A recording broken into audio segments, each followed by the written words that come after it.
காங்கிரஸ் ஒரு தமிழ்நாடு கமிட்டி தலைவராக இருக்கக்கூடிய செல்வம் பெருந்தங்க ஏதோ இன்டர்வியூ சொல்லியிருக்காராம். தாவேக்காவுடன் சில பேர் கூட்டணிக்கு போகிறதுக்கு இது பண்ணுறாங்க, எங்களுக்கு கௌரவமான சீட்டை ஒதுக்குவாங்கன்னு சொன்னாங்க. எம்பி எலெக்ஷனில் 9 சீட்டு வாங்கி ஜெயிச்சு என்ன உங்கள் எம்பிங்க பண்ணாங்க? கிடையாது. அதுக்கு முன்னாடி 8 சீட்டு என்ன பண்ணாங்க? ஒன்றும் கிடையாது. தமிழ்நாட்டில் 67 நீங்கள் உளுந்த கட்சி தான்.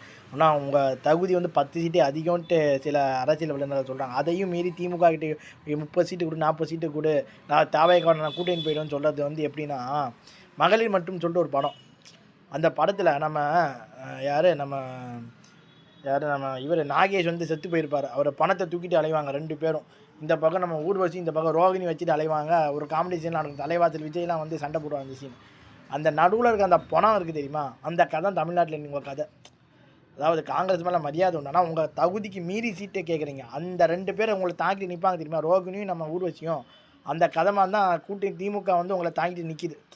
ஸோ அதனால் உங்கள் தகுதி என்னவோ, உங்கள் பலத்துக்கு ஏற்ற மாதிரி சீட்டை நீங்கள் வாங்கி கொண்டு கௌரவமாக நிற்கிறதுனா உங்களுக்கு நல்லதுன்னு சொல்லி என் வீடியோ முடிச்சுக்கிறேன். பாய்.